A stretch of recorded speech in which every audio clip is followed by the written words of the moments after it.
canción de amores. Y empieza el versículo 1, rebosa mi corazón palabra buena, dirijo al rey mi canto, mi lengua es pluma de escribiente muy ligero, eres el más hermoso de los hijos de los hombres, la gracia se derramó en tus labios, por tanto Dios te ha bendecido para siempre.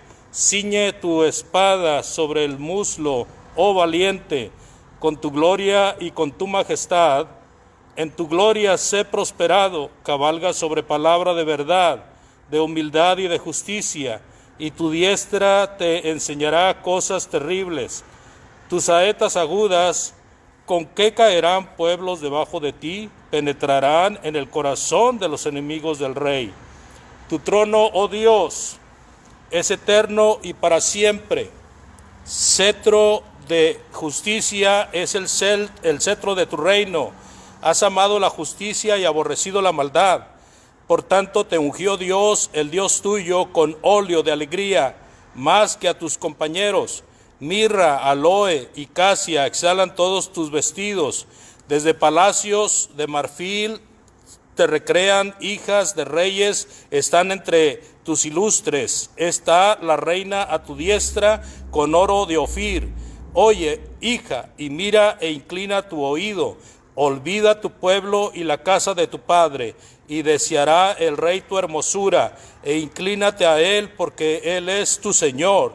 Y las hijas de Tiro vendrán con presentes, y implorarán tu favor los ricos del pueblo. Toda gloriosa es la hija del rey en su morada. De brocado de oro es tu vestido. Con vestido bordado será llevada al rey. Vírgenes irán en pos de ella. Compañeras suyas serán traídas a ti. Serán traídas con alegría y gozo. Entrarán en el palacio del rey. En el lugar de tus padres serán tus hijos, a quienes harás príncipes en toda la tierra. Haré perpetua la memoria de tu nombre en todas las generaciones, por lo cual te alabarán los pueblos eternamente y para siempre. Un salmo precioso, es un salmo que tiene que ver con las bodas del Cordero, es un salmo que tiene que ver con Jesucristo y su esposa. En algunas versiones aparece la siguiente: al músico principal. Esto se refiere al director de cantos, al director de salmos, al director que dirigía los coros en el templo. Y también dice sobre lirios. Bueno, si vamos a hablar de lirios, recordemos de que el Señor Jesucristo es la rosa de Sarón y el lirio de los valles, según Cantares 2.1. Cantares 2.1. También habla de masquil. Recordemos que la palabra masquil se refiere a que es un salmo de enseñanza, es un salmo para instruir, es un salmo didáctico. También recordemos que este salmo está hablando de los hijos de Coré, y recordemos que este segundo libro de Moisés, que empieza desde el Salmo 42 en adelante, está dirigido por los descendientes de Coré. Este Coré que se opuso a Moisés en el desierto, pero que sus descendientes fueron reconocidos posteriormente como fieles y grandes músicos. Recordemos pues que esta puede ser una canción dedicada a una boda. Inclusive puede usarse para alguna boda que haya en alguno de nuestros hermanos o hermanas. Es un salmo recomendado para una boda. Y este salmo, amados, aunque muchos comentaristas sugieren de que pudo haber sido en una ocasión en que Salomón se iba a casar o se estaba casando, este salmo tiene más que nada que ver con Jesucristo nuestro Señor. Es un salmo de los mesiánicos, es un salmo que habla en profecía acerca del Mesías.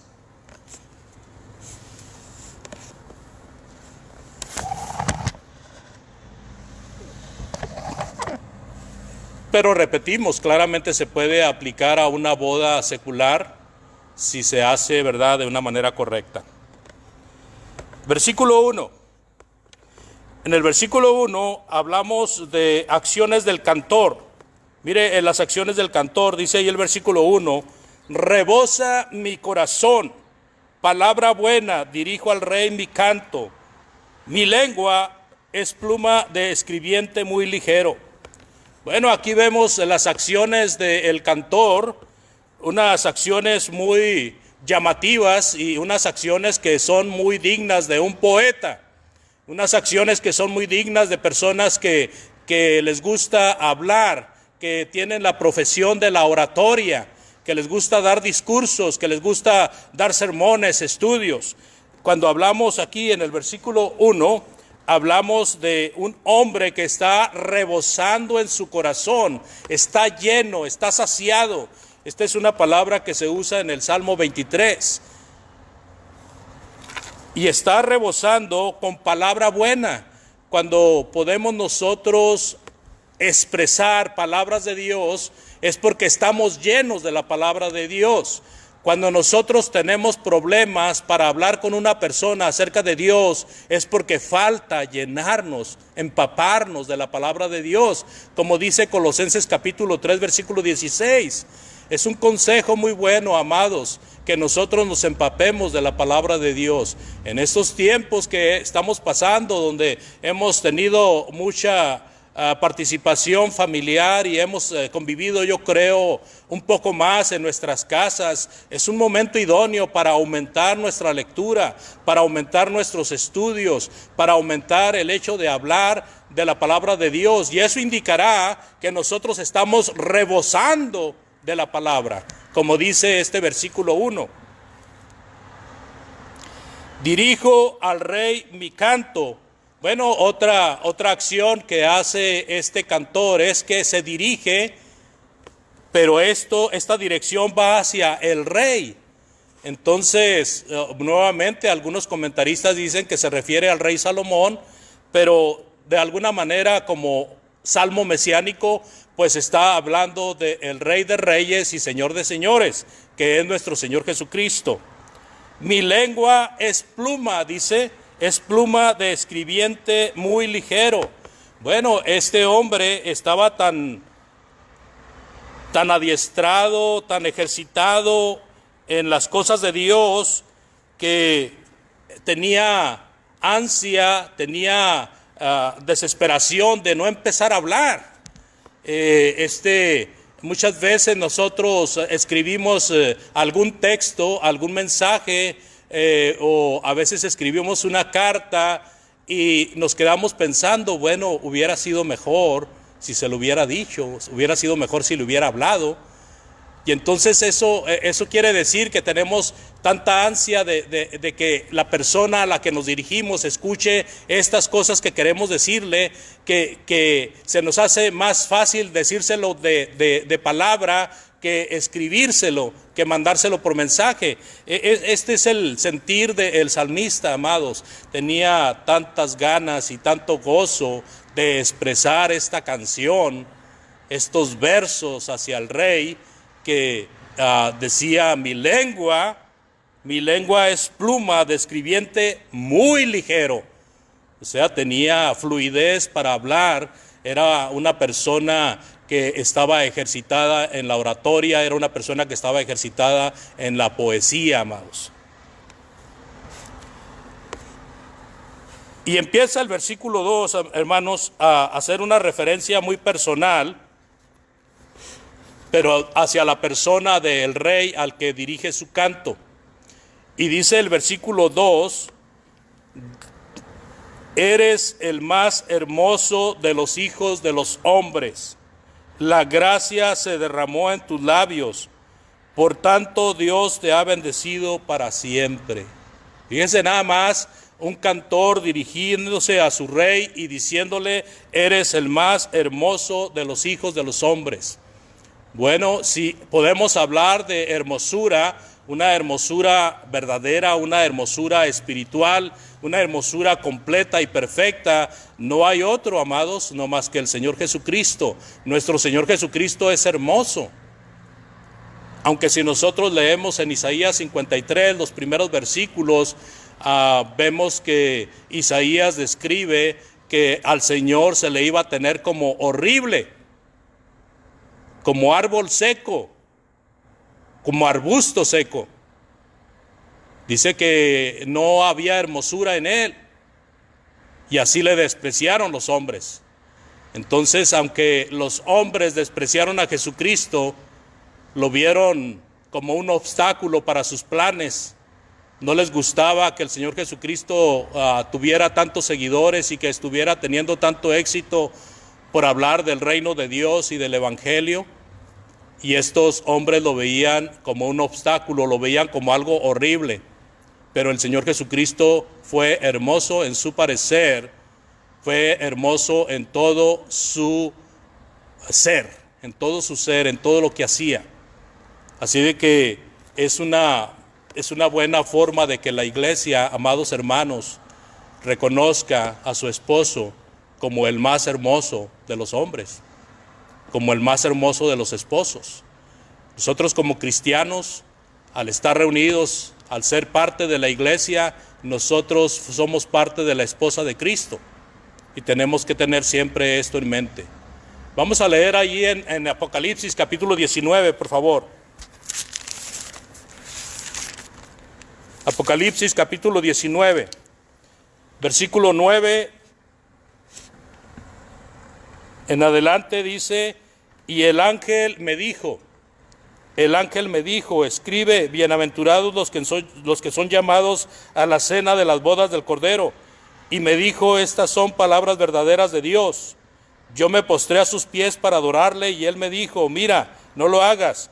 Yo soy consiervo tuyo y de tus hermanos que retienen el testimonio de Jesús. Adora a Dios, porque el testimonio de Jesús es el espíritu de la profecía. Así de que bienaventurados aquellos, ¿verdad?, que son llamados a las cenas de las bodas del Cordero. Cuando el ángel está comunicando esto a Juan, que es el que está escribiendo el libro de Apocalipsis, Juan se inclina para adorar al ángel, y el ángel le dice, no, yo soy consiervo tuyo, adora a Dios. Pero lo sobresaliente de este versículo para nosotros hoy es: bienvenidos son aquellos a las bodas del Cordero. Entonces, si nosotros amamos al Señor como el más hermoso, como el perfecto, como el ser divino que debemos de admirar y seguir, nosotros estaremos adentro de esta bienaventuranza. Así de que, amados, este mensaje es sublime, este mensaje es muy, muy, muy romántico en el aspecto espiritual, y es algo que nosotros debemos de tener en cuenta. Si usted ha leído Cantar de los Cantares, usted verá cómo también ahí se habla de las bodas del Cordero, del esposo, de la esposa, del novio, de la novia, y se habla de cómo se aman y cómo deben de tener un amor entrañable. Cuando dice el versículo 2, la gracia se derramó en tus labios, por tanto Dios te ha bendecido para siempre. Bueno, si hablamos de los labios del Señor Jesús, recordaremos sus palabras, lo que salía de su boca. Dice la Escritura en Deuteronomio, y el Señor Jesucristo lo aplica: no solo de pan vivirá el hombre, sino de todo sino también de la palabra de Dios.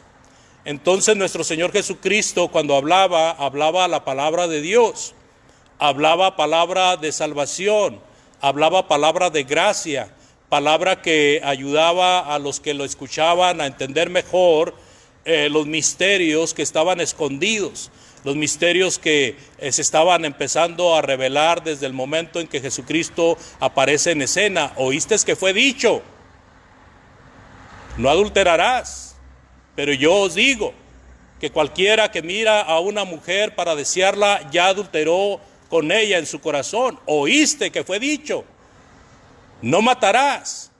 Pero yo os digo que aquel que aborrece a su hermano ya es homicida delante del trono de Dios. Se fija las palabras de gracia del Señor Jesucristo. Mientras que el ser humano tenía una idea de la ley de Dios, Jesucristo vino a dar la perfecta interpretación, en vez de una interpretación errónea como la tenían los judíos. Los judíos decían, bueno, si recreo mi vista con una linda mujer, pues no hay pecado mientras no vaya con ella a la intimidad. Pero Jesucristo le dijo, ya adulteraste con ella, ya eres culpable de juicio. También el judío decía, bueno, el Señor dice no matarás, así de que mientras odie a mi hermano, mientras lo desprecie y tenga todos malos pensamientos en contra de él, no hay problema. Pero Jesucristo le dijo, por eso ya eres asesino delante de Dios. Y aún el Señor en su hermosura, en su palabra, de sus labios brotaba aquella sentencia: amarás a tu prójimo como a ti mismo. Y también dice, a tus enemigos. Amarás a tus enemigos. Entonces, había un dicho entre los judíos que decían, bueno, pues hay que amar a los que nos aman, ¿verdad? Pero Jesucristo vino a enseñarles que tenían que amar aún a sus enemigos. Así de que hay muchas cosas que pudiéramos decir, hermanos, y casi creo que todo esto que vamos a estar viendo en esta ocasión, pues tiene que ver con la gracia, con los labios de la boca de Dios. Versículo 3 dice, ciñe tu espada sobre el muslo, oh valiente, con tu gloria y con tu majestad. Bueno, aquí encontramos una alusión a la segunda venida de Jesucristo nuestro Señor. Una alusión a la segunda venida de Jesucristo. Ciñe tu espada sobre el muslo, oh valiente, con tu gloria y con tu majestad. Pero, hermano, ¿qué tiene que ver la espada con el Señor Jesucristo? Si el Señor Jesucristo le dijo a Pedro, guarda tu espada, porque el que a espada mata, a espada morirá. El Señor Jesucristo vino a hacer una revolución pacífica. El Señor Jesucristo vino a dominar a sus enemigos con el solo poder de su palabra. Bueno, eso fue en la venida, hermanos, donde vino a traernos la palabra del reino de Dios. Eso fue cuando vino a predicarnos su evangelio. Eso fue cuando vino y dice Juan que aquellos que vivían en tinieblas no le recibieron porque no querían que sus obras infructuosas fueran reprendidas. Jesucristo nuestro Señor vino en paz. También dijo, mi paz os dejo, mi paz os doy. Pero mi paz no es como la de los hombres. También dijo, mi reino no es de este mundo. Pero, amados hermanos, si este versículo 3 está haciendo una referencia a la segunda venida de Jesucristo nuestro Señor, el Señor Jesucristo va a venir con su espada. Ya no va a venir a hablar, sino que ya va a venir a condenar y a destruir al enemigo. Leemos nuevamente en Apocalipsis, por favor. Apocalipsis capítulo 19 nuevamente. Si leemos del versículo 11 en adelante, Apocalipsis 19 del 11 en adelante dice, entonces vi el cielo abierto y he aquí un caballo blanco y el que lo montaba se llamaba Fiel y Verdadero y con justicia juzga y pelea. Sus ojos eran como llama de fuego y había en su cabeza muchas diademas y tenía un nombre escrito que ninguno conocía sino él mismo. Estaba vestido con una ropa teñida de sangre y su nombre es el Verbo de Dios. Y los ejércitos celestiales vestidos de lino finísimo, blanco y limpio, le seguían en caballos blancos. Y de su boca, dice, sale una espada aguda para herir con ella a las naciones. Y él las regirá con vara de hierro. Él pisa el lagar del vino, del furor y de la ira de Dios Todopoderoso. Y en su vestidura y en su muslo tiene escrito este nombre, Rey de Reyes y Señor de Señores. Se fija pues que cuando se habla de la segunda venida de Jesucristo es muy diferente a la primera venida. Por esa razón tenemos nosotros que estar firmes y adelante en el camino del Señor, porque de otra manera seremos contados entre los enemigos del Señor. Por eso tenemos que convivir, amados, por eso tenemos que alimentarnos, nutrirnos de las cosas espirituales. de las cosas de arriba. Si nosotros hemos venido a Cristo, hemos aceptado el bautismo para perdón de pecados, el consejo del Señor a través de Colosenses capítulo 3 dice, poned la mira en las cosas de arriba. El mismo Señor Jesucristo dice, no améis al mundo, ni las cosas del mundo, a través de Juan, el apóstol. Y también dice el Señor, no hagáis tesoros en la tierra, donde ladrones minan y hurtan, sino haced tesoros en el cielo, donde ladrones y orín no hace daño. Así que nosotros tenemos a bien considerar estas palabras, y este salmo nos recuerda pues que el Señor Jesucristo llegará a un momento en que viene, ¿verdad?, como victorioso, ya no como a morir en la cruz. Él ha muerto una sola vez y para siempre, ya no va a haber una segunda vez.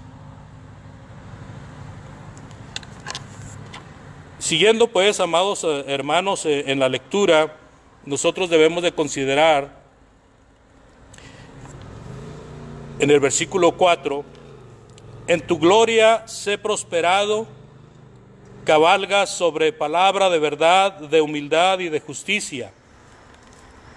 Bueno, esto tiene que ver también con lo que mencionábamos acerca de nuestro Señor Jesucristo viniendo en victoria, viniendo en su caballo blanco y viniendo con la espada aguda de su boca para destruir a sus enemigos. En tu gloria será prosperado, y dice la verdad, pues nosotros aquí encontramos también acerca de la verdad el hecho de que en el mundo se maneja mucho mi verdad, tristemente, y muchos de nosotros hemos dicho, esa es mi verdad. Los medios masivos, ¿verdad?, nos han ayudado a tener este mal hábito de creer que lo que decimos es la verdad, o de lo que creemos es la verdad. Pero déjeme decirle en esta ocasión, nosotros no tenemos ninguna verdad. La única verdad es la que el Señor enseña, la que el Señor nos da. Y si nosotros hablamos de la verdad, así, la verdad es una sola. Y si nosotros estamos dentro de esa verdad, entonces hablemos de esa verdad. Practiquemos esa verdad. Sigamos esa verdad. El Señor Jesucristo en Juan capítulo 17, versículo 17 dice, santifícalos en tu verdad, tu palabra es verdad. También el Señor Jesucristo en Juan capítulo 8, versículo 32, les dijo a aquellos judíos que habían creído en Él, y conoceréis la verdad, y la verdad os hará libres. Amados, no participemos en el mundo con las muchas verdades que hay. No participemos en el mundo con personas que dicen, esta es mi verdad. Mejor enseñémosle la verdad de Dios, hablemosle de la verdad de Dios, digámosle que hay una verdad que nosotros debemos de seguir, que si nosotros hablamos la verdad es porque es la palabra de Dios, es porque es lo que Dios quiere que hagamos, es porque es la voluntad de Dios. Pero si nosotros seguimos una verdad extraña, una verdad mía, una verdad que a mí se me ocurre, una verdad que oí de alguien más, una verdad que alguien más me enseñó, pues estamos atrasados. Y entonces en el día final el Señor vendrá y pues nos desconocerá, como dice en Mateo capítulo 7 del 21 al 23. Muchos en aquel día me dirán, Señor, Señor, en tu nombre hicimos tales cosas, y yo les diré, apártense de mí, no los conozco, porque no hicieron la voluntad de mi Padre. Entonces hay que estar muy conscientes, amados. Si usted quiere tomar esta lección, si usted quiere amar a Dios, si usted quiere amar a ese hermoso esposo, usted necesita empaparse de la palabra de Dios para que a la hora que abra su boca salga la verdad. No su verdad, sino la verdad de Dios.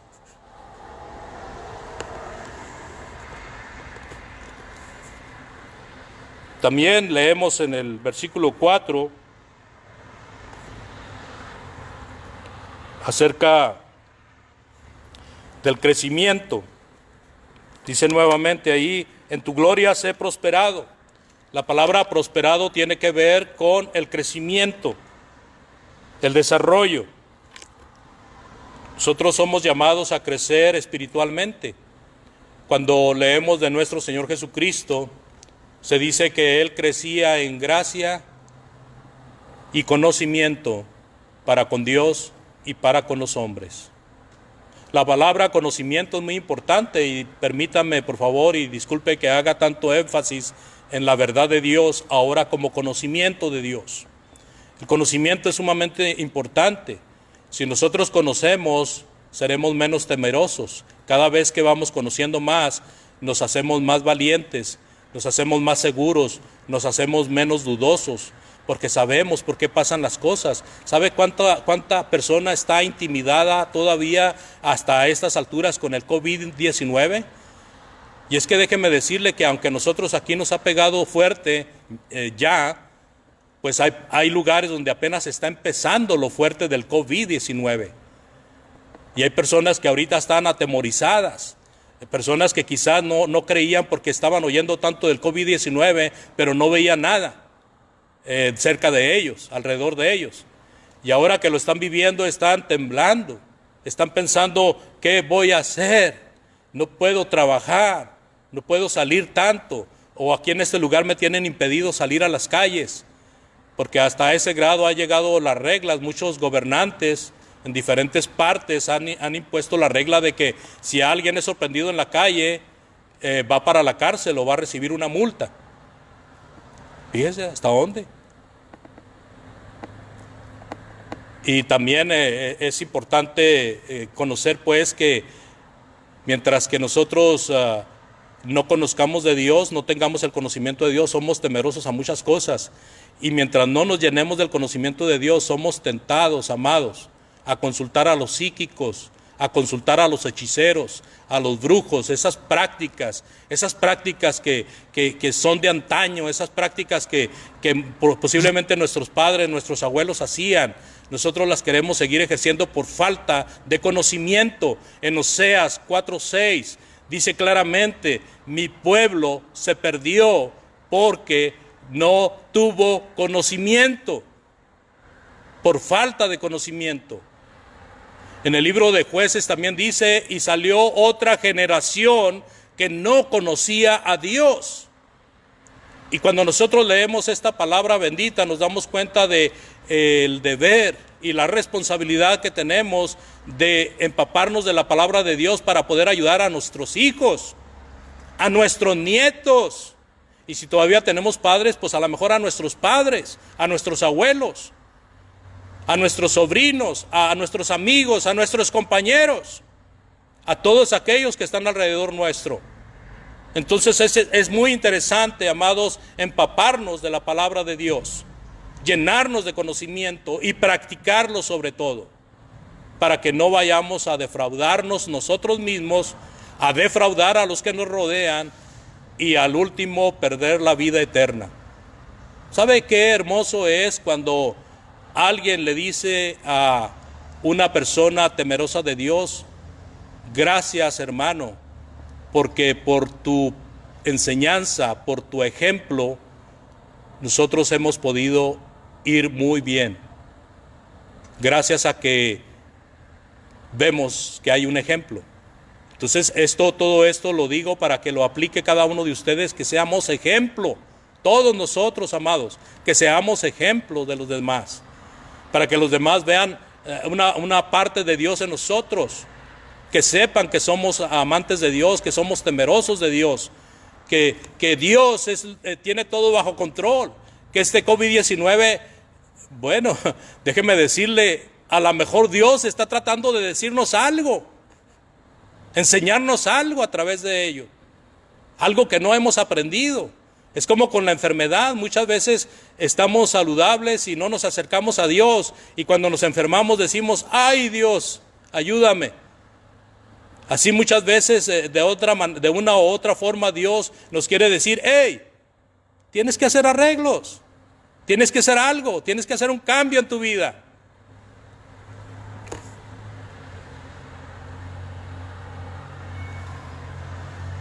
Continuando, amados hermanos, versículo 5, tus saetas agudas con que caerán pueblos debajo de ti, penetrarán en el corazón de los enemigos del rey. Bueno, aquí está hablando otra vez acerca de la segunda venida del Señor Jesucristo. Está hablando cómo sus enemigos van a caer debajo de sus pies. Déjeme decirle que, de paso, que todo esto es figurativo, ¿verdad? Las saetas, el arco, la espada, todo es figura, ¿verdad? El Señor, el poder de su palabra es como una espada.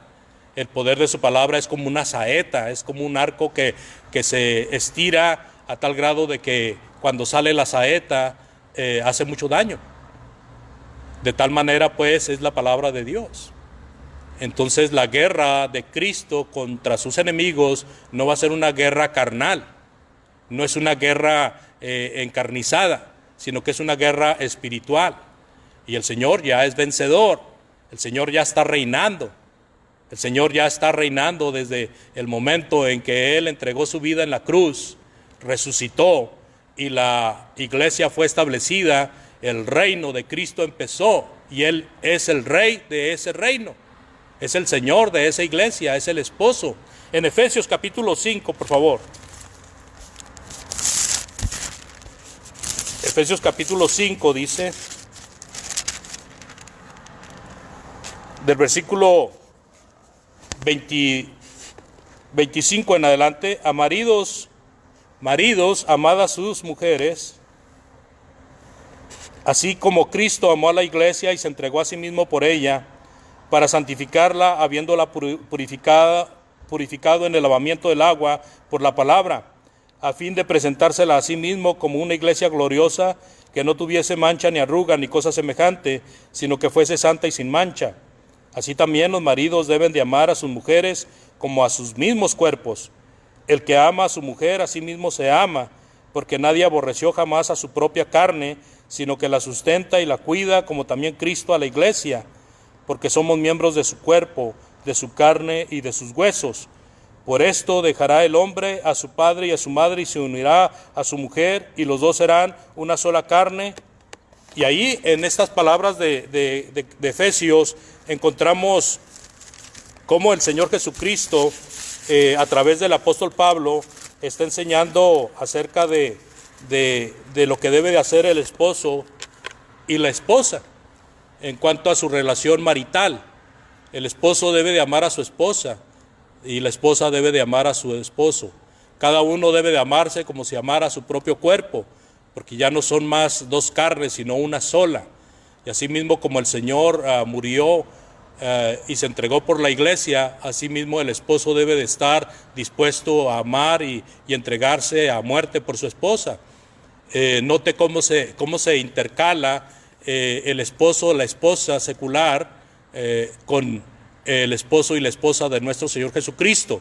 Cristo el esposo, la iglesia la esposa. Así como Cristo amó la iglesia, así cada uno de nosotros amemos a nuestro cónyuge, ¿verdad? Es muy importante, pues, que el versículo 5 nos trae lo que pasaría si nosotros no siguiéramos esta sentencia de amar y respetar a nuestro cónyuge, y también de reconocer que Cristo es el esposo que amó a la esposa de tal manera que se entregó a sí mismo por ella. Dice el versículo 6, tu trono, oh Dios, es eterno y para siempre. Bueno, esto es el trono de Dios, amados hermanos, es donde Dios está. El trono del Señor Jesucristo es donde el Señor Jesucristo está. Así de que si Él reina en nuestros corazones, ahí es el trono de Cristo, ahí es el trono de Dios. Si le alabamos y le adoramos como iglesia, ahí está el Señor reinando sobre nosotros. Si estudiamos su palabra y si compartimos su palabra, ahí está el Señor como Rey. Así de que ahí está el trono de Dios. Ahora, el trono espiritual, el trono invisible, pues sabemos que está en el tercer cielo. Pero nosotros entendamos de que el Señor está en todas partes. Y si está en nuestro corazón. Pero, amados, una cosa es sentir, ¿verdad? Y una cosa es decir que yo siento a Cristo y Cristo está en mi corazón. Y otra cosa es que sea cierto. Tengamos cuidado. Si estamos apartados de su palabra, si estamos apartados de su conocimiento, ni está en nuestros corazones, ni sentimos a Cristo. Es algo engañoso lo que estamos sintiendo.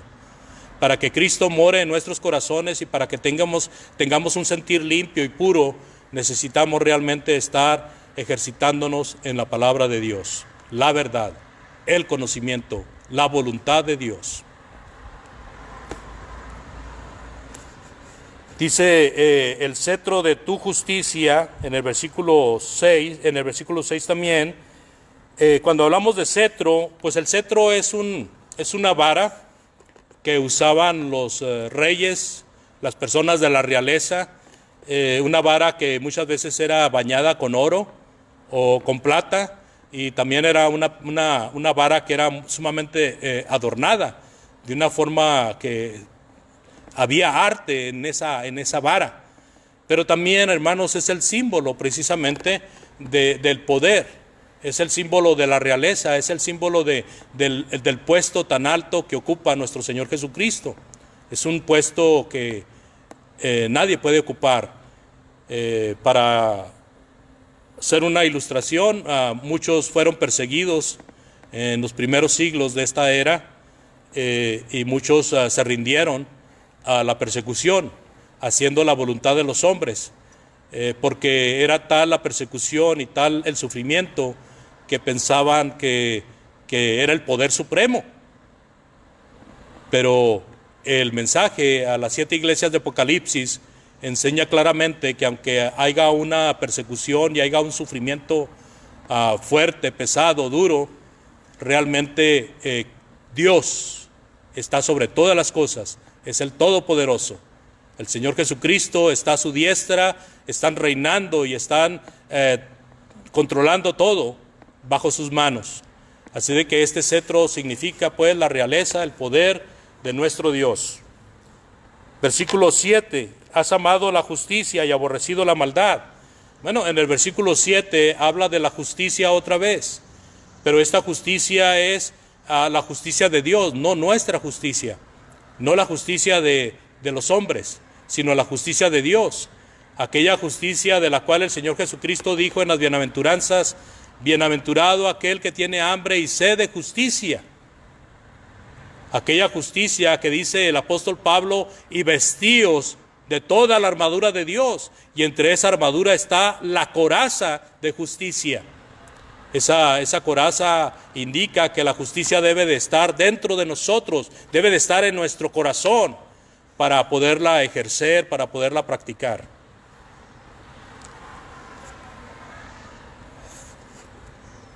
Vamos a hacer una pausa aquí, amados, y para la siguiente semana continuaremos con este precioso salmo. Yo les quiero agradecer su atención, les quiero recordar de que siempre oremos por aquellos que están sufriendo por causa de este virus y por causa de cualquier otra situación adversa, que por favor los llevemos en oración, los recordemos con mucho cariño, ocupemos tiempo en la oración, ocupemos tiempo en el estudio de la palabra de Dios. Gracias por ustedes, que sé que me miran cuando estamos estudiando la palabra de Dios a través del internet, a través del Facebook. Agradezco también todos los comentarios y todas las acciones de gracias. Agradezco sus oraciones por el tiempo que mi esposa y yo estuvimos enfermos. Fue algo horrible, pero creo que otros han sufrido más a causa de la pandemia. Gracias a Dios, con nosotros fue llevadera y pudimos sobrevivir. Ahorita tenemos un poco de debilidad todavía, debilidad física, pero ya los síntomas aquellos horribles pasaron. Gracias por sus oraciones. Vamos a orar a Dios y vamos a estar preparándonos para la adoración que estará llevándose a cabo a partir de las 10:30. Inclinemos el rostro, por favor, y oremos a Dios. Padre eterno y poderoso, agradecemos esta oportunidad que tú nos das de congregarnos para estudiar tu santa y bendita palabra. Permite, Padre, que esta palabra nos llene, nos ayude y nos sirva para que caminemos en tu camino y que no nos desviemos ni a derecha ni a izquierda, sino que vayamos siguiendo hacia la meta que es llegar al cielo, Señor. Que tú nos mires y nos ayudes, que si algo estamos haciendo mal, nos ayudes a entenderlo por el estudio de tu bendita palabra, y que también ayudes a aquellos que están enfermos, que están en cama, que les ayudes para que pronto puedan recibir la salud si es tu voluntad, que les des fuerza para resistir, Señor.